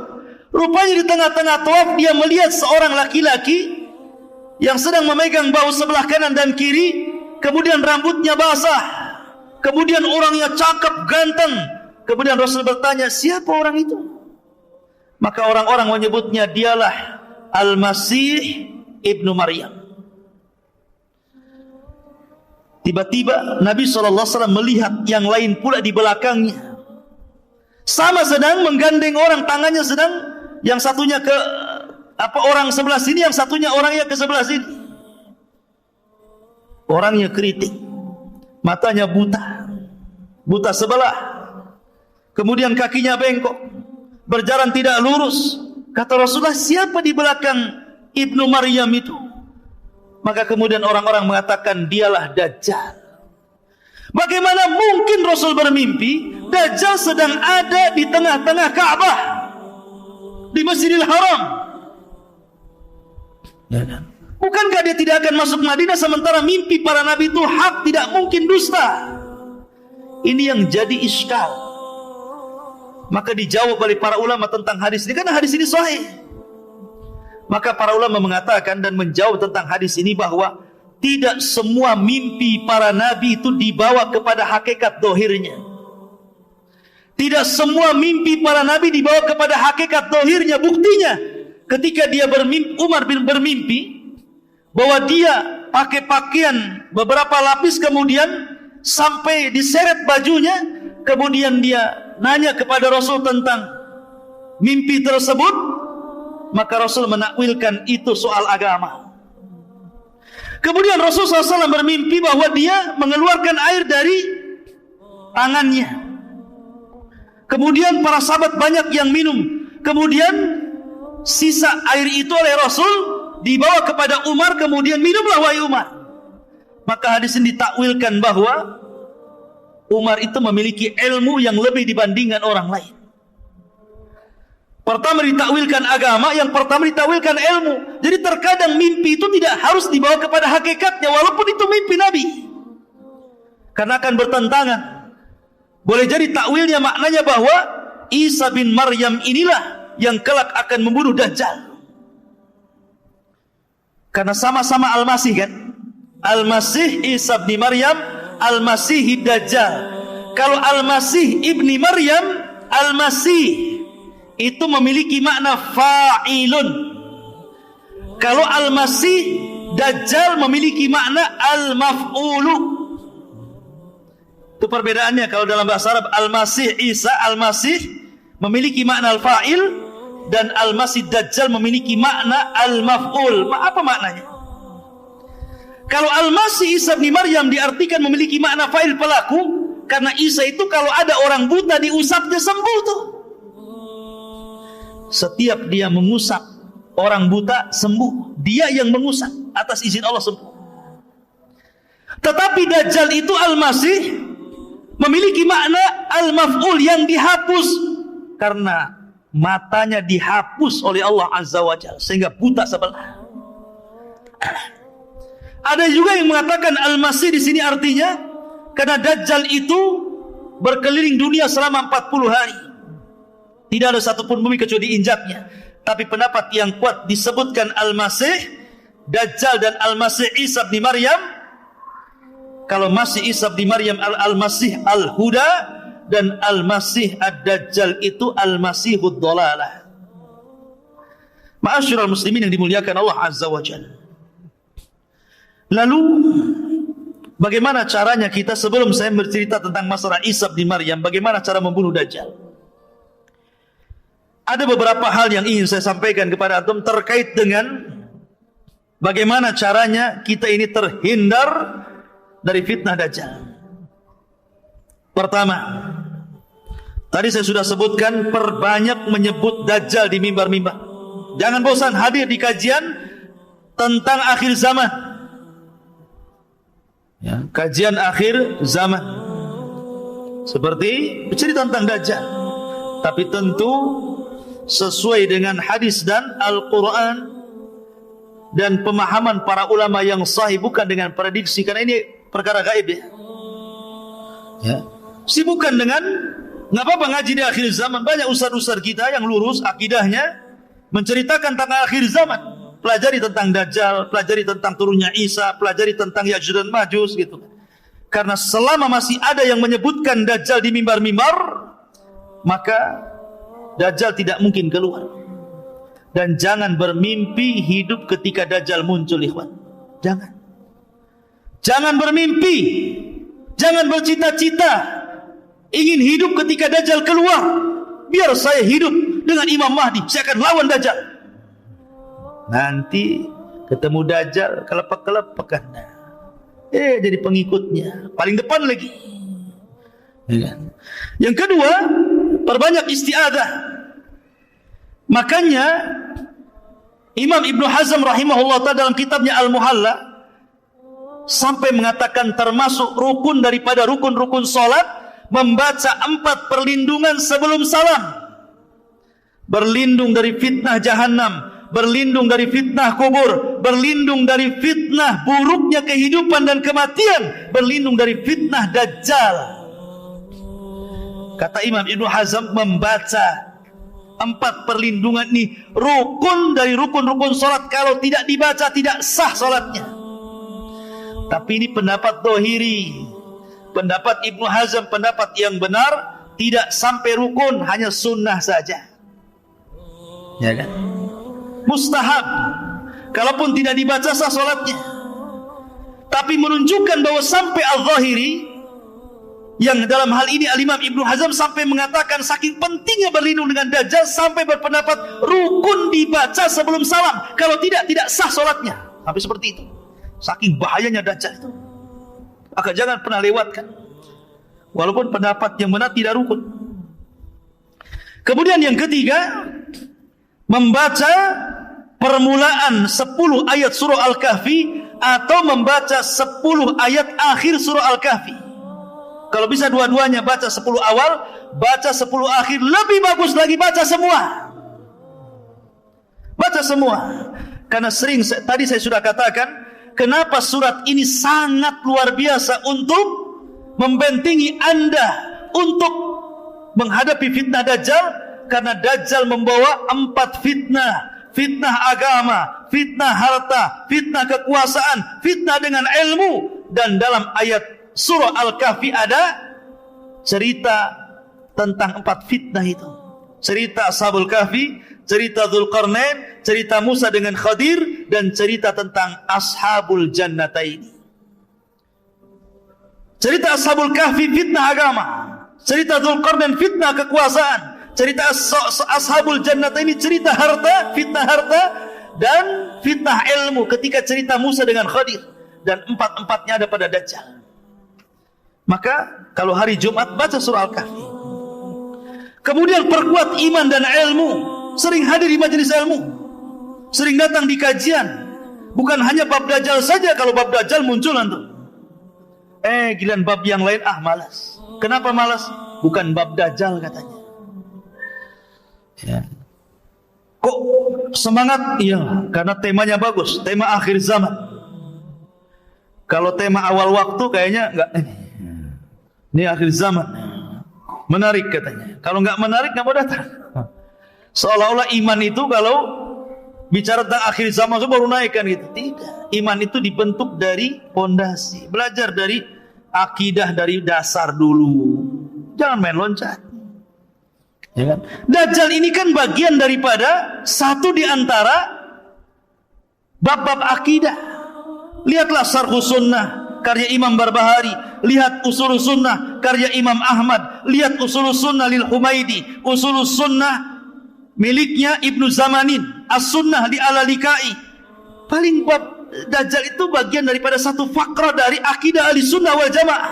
Satu poin dari sekian banyak poin yang harus dipelajari dari akidah-akidah Ahlussunnah wal Jamaah. Bagaimana mungkin mempelajari satu poin Anda akan kuat akidahnya, sementara akidah Ahlussunnah itu banyak. Makanya belajar, ya. Mulai dari kecil sampai besar, ambil ta'silnya. Ya. Ma'asyiral muslimin. Kemudian juga, kalau memang antum bisa hidup di Mekah, tinggal di Mekah. Kalau bisa hidup di Madinah, tinggal di Madinah. Kalau bisa, ya. Ustaz, kalau di Serambinya gimana Ustaz? Apa selamat? Wah, kalau di Serambi ya tetap kenalah. Ya. Di mana Serambi Mekah itu? Di Aceh. Aceh, masuk Dajjal ke Aceh. Ya. Karena baru Serambinya ya. Jadi kemudian juga tinggalkan maksiat dan perbuatan dosa. Lah dari sini ikhwatu fiddin, karena Dajjal ini salah satu tanda dari tanda-tanda kiamat besar. Dan kalau kita cerita kiamat, maka kiamat itu dimutlakkan kepada 3 perkara: kematian, kemudian hancurnya alam semesta, dan kebangkitan. Kalau disebut kiamat, maka itu terdapat kepada 3 perkara ini. Jangan hanya takut kepada kiamat yang kedua. Asyik sibuk cerita tentang kiamat yang kedua. Sebentar lagi Imam Mahdi keluar, sebentar lagi Dajjal akan keluar. Kita siap-siap. Dia lupa di sana ada kiamat. Sebelum kiamat itu namanya kiamat kematian. Karena kalau diitlakkan kalimat kiamat ada 3. 1 kiamat kematian setiap manusia. Idza mata ahadukum qamat kiamatuhu. Kalau meninggal salah seorang di antara kalian, tegak kiamatnya. Ini harus persiapan. Bagaimana caranya? Al-kayyisu man dana nafsa wa amila lima ba'dal maut. Orang yang cerdas menghadapi kematian itu orang yang selalu introspeksi dan mempersiapkan bekal untuk kematian. Yang kedua, kiamat hancurnya alam semesta. Makanya dalam Al-Quran ada namanya suratul kiamah. Itu juga dimutlakkan kepada kiamat. Ini pun harus kita siap-siap. Karena Al-Quran menyebutkan kiamat telah dekat, tapi dekatnya seberapa wallahu alam. Jangan memprediksi dengan sekian tahun. Yang jelas sudah dekat. Kapan? Wallahu alam. Kemudian ada kiamat yang lebih besar. Namanya kiamat kebangkitan. Ini kiamat harus dihadapi betul-betul. Karena kita akan menghadapi perjalanan yang sangat melelahkan, sangat panjang, penuh dengan lika-liku. Sampai Abu Hurairah menangis dan mengatakan, bagaimana aku akan mampu melakukan perjalanan itu kalau bekalku sedikit, sementara jalanku sangat panjang. Itu harusnya. Ma'asyiral muslimin yang dimuliakan Allah Azza wa Jalla. Baik, kembali ke awal.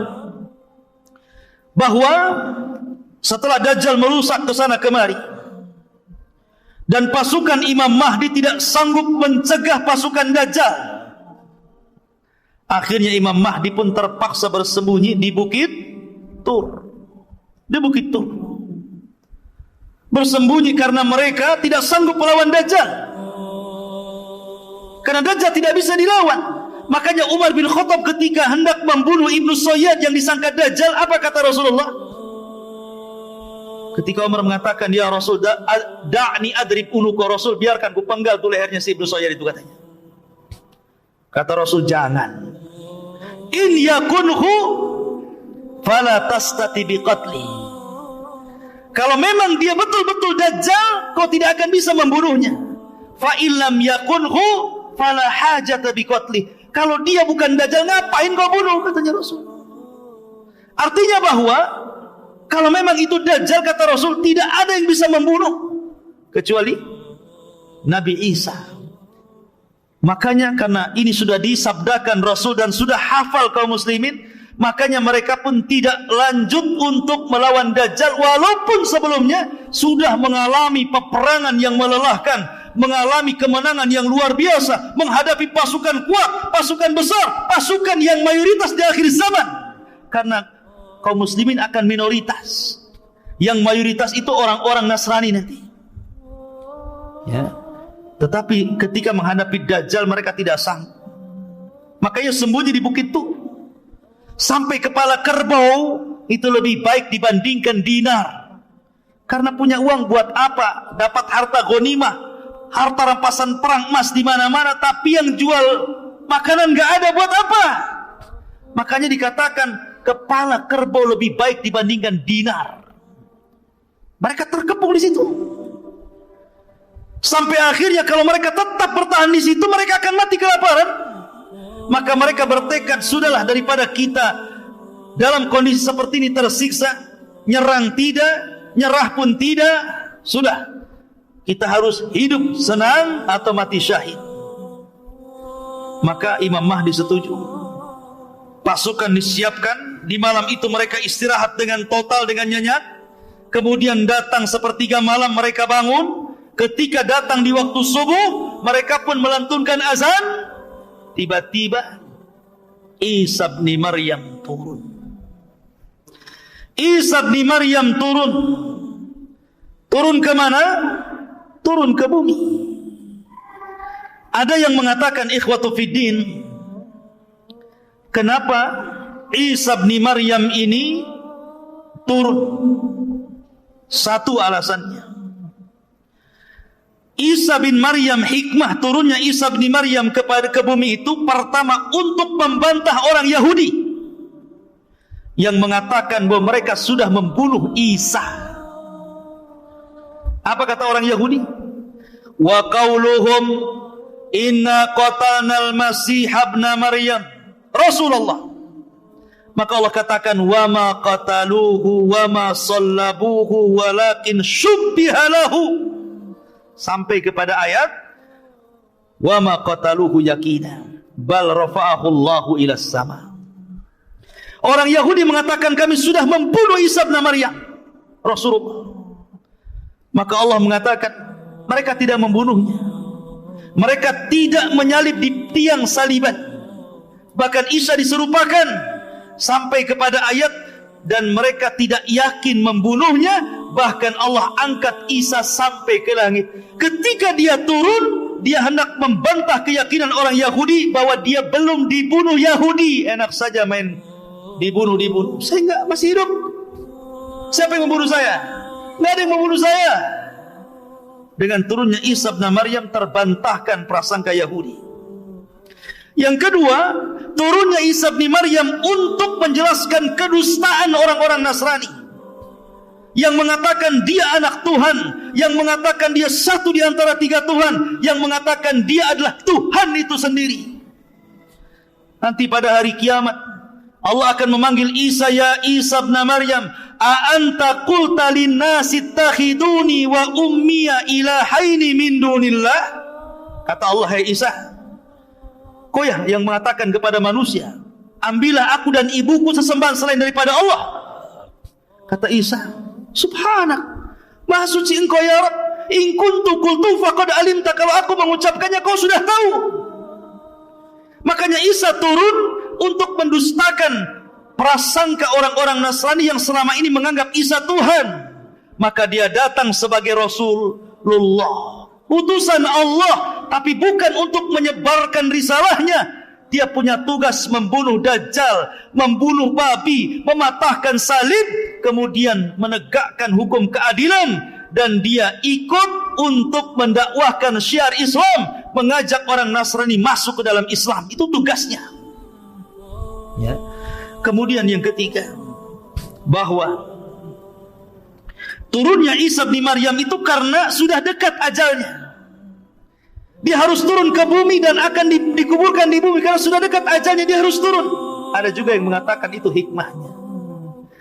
Ada juga yang mengatakan bahwa dia berdoa kepada Allah ketika dia dalam mimpinya melihat sifat Rasulullah dan umatnya, maka dia kemudian minta ditangguhkan usianya kepada Allah dan Allah kabulkan. Sampai akhirnya dia pun dipanjangkan usianya sampai 500 tahun lebih. Akhirnya berjumpa dengan Rasul ketika Isra dan Mi'raj. Satu-satunya Nabi yang berjumpa secara ruh dan jasad adalah Nabi Isa di langit. Yang lainnya ruh semua karena sudah mati. Ya. Kemudian dia pun dijumpakan dengan umatnya, makanya turun dan langsung berjumpa dengan pasukan Al-Mahdi. Ketika itu sudah azan, siap qomat. Tiba-tiba dari langit Isa turun, diapit dengan 2 malaikat. Rambutnya basah. Kalau dia kemudian menenggak seperti ini, maka akan airnya itu seolah-olah air itu seperti permata, seperti jamrud, ya, bercahaya. Kalau dia kemudian menonggak ke bawah begini, maka tetesan-tetesan air, dan ingat, dia punya nafas sejauh mata memandang. Isa itu kalau bernapas itu akan sampai ke arah sejauh mata memandang.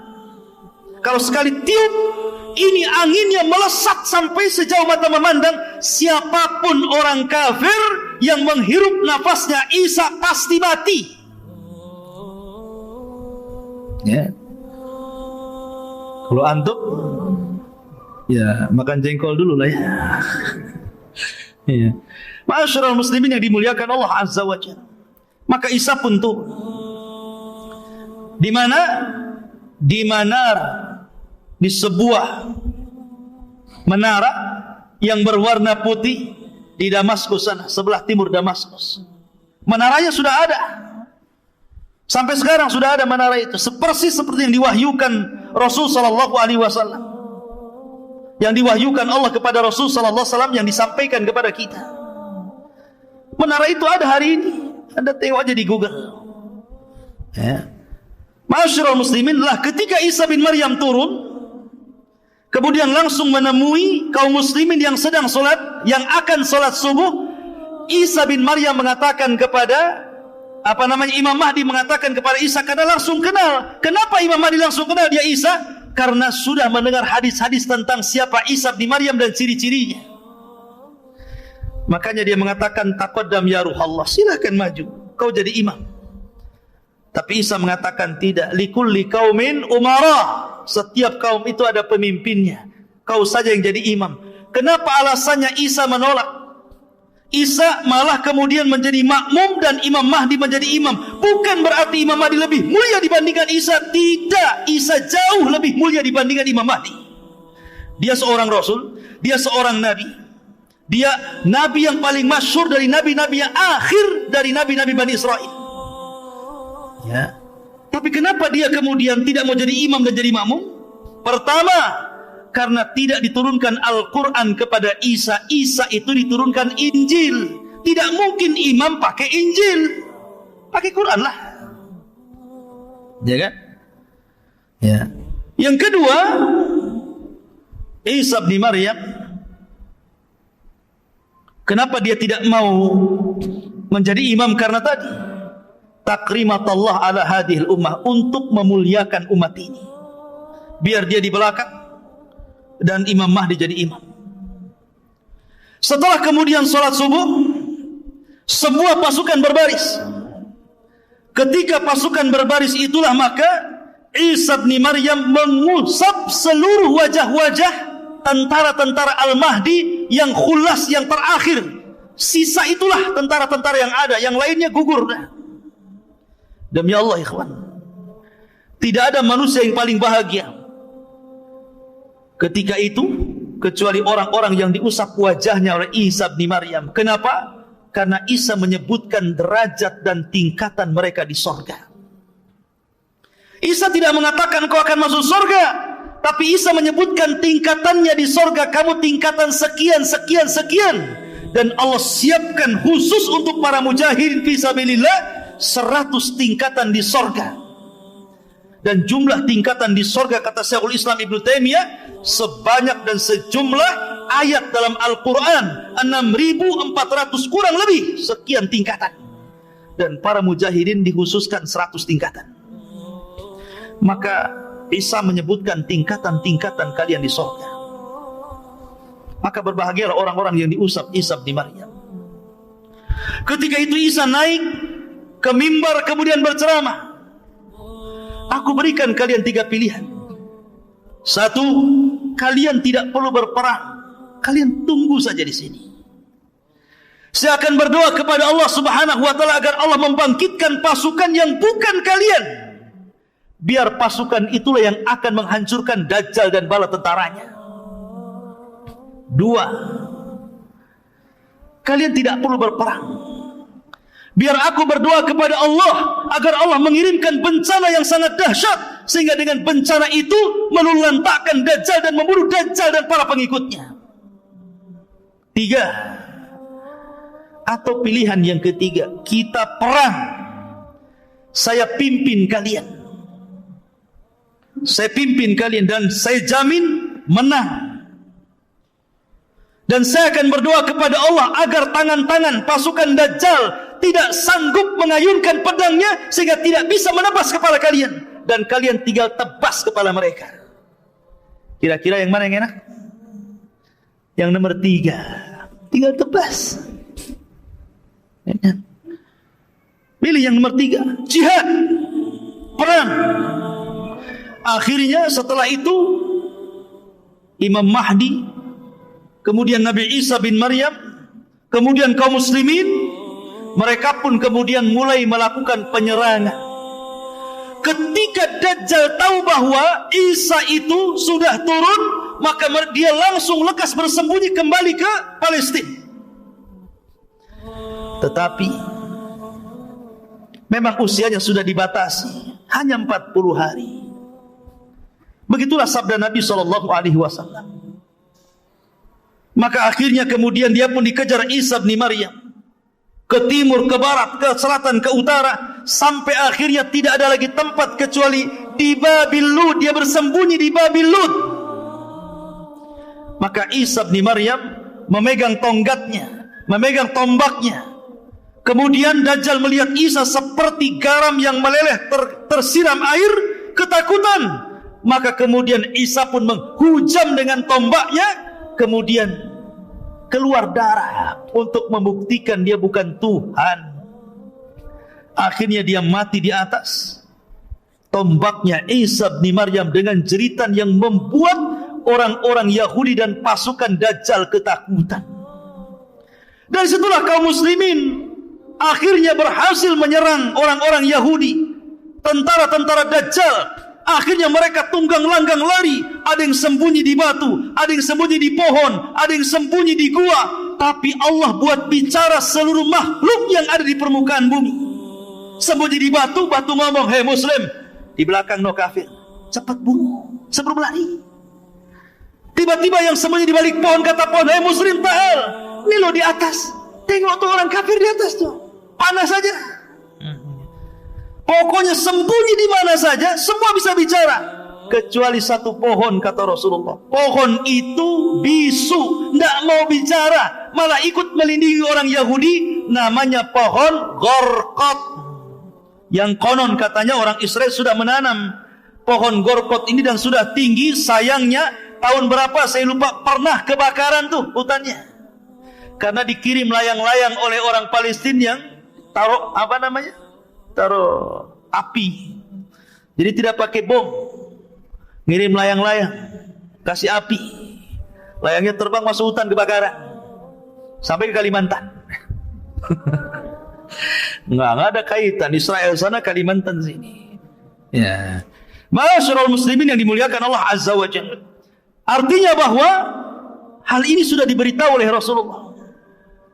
Berarti orang Islam tahu kalau seandainya orang Yahudi itu berada di pohon Gorkot, sehingga mereka bisa mengejar karena sudah ada beritanya kan. Kalau seandainya tidak ada beritanya dia bersembunyi di pohon Gorkot, tentu kita susah untuk mencarinya. Tapi sudah ada wahyu dari Rasulullah SAW, mereka bersembunyi di pohon Gorkot, tinggal cari saja di pohon Gorkot kan. Akhirnya ketika itu banyak yang terbunuh dan tertawan. Yang tertawan ini cuma dua pilihan, masuk Islam atau mati. Cuma dua, Islam, mati. Kalau di zaman Rasul 3, masuk Islam atau bayar upeti. Tetap kamu kafir gak apa-apa, tapi bayar upeti. Hatta yu'tul jizyata an yadi wa hum saghirun. Tetap bayar upeti, tapi kamu harus merendah kepada kaum muslimin. Kemudian yang ketiga, kalau melawan, bunuh. Tapi ketika itu pilihannya cuma dua, masuk Islam atau mati. Dan Allah katakan, wa im min ahlil kitab illa la yu'minanna bihi qabla mautihi. Dan sebagian besar ahli kitab akan masuk ke agama Muhammad sebelum wafatnya Isa bin Maryam. Ketika itu Isa bin Maryam hidupkan selama 40 tahun. Walaupun khilaf, ada yang mengatakan 7 tahun, ada yang mengatakan 40 tahun. Tapi pendapat yang kuat wallahu alam 40 tahun Isa akan hidup. Setelah kematian Dajjal, maka kaum muslimin akan diberkahi kehidupannya, di mana semua binatang tidak ada yang saling menerkam. Harimau bisa bertetangga dengan kucing, buaya bisa bertetangga dengan cicak. Cicak buaya, bukan Persus ya. Cicak dan buaya, bukan cicak versus buaya. Jadi mereka berkawan tidak saling menerkam. Ular piton dengan cacing saling pelukan. Pokoknya jinak semuanya. Manusia bisa bertetangga dengan singa tanpa harus takut menerkam. Singa pun bertetangga dengan kita tanpa harus takut diburu. Pokoknya semua jadi satu bertetangga, ikhwan. Dijinakkan oleh Allah Azza wa Jalla. Tidak ada yang saling menyakiti. Betul-betul berkah. Walau anna ahlal qura amanu wattaqau lafatahna alaihim barakatin minas sama'i wal ardh. Kalaulah penduduk bumi itu bertakwa dan beriman, wajar kalau Allah berikan berkahnya. Berkah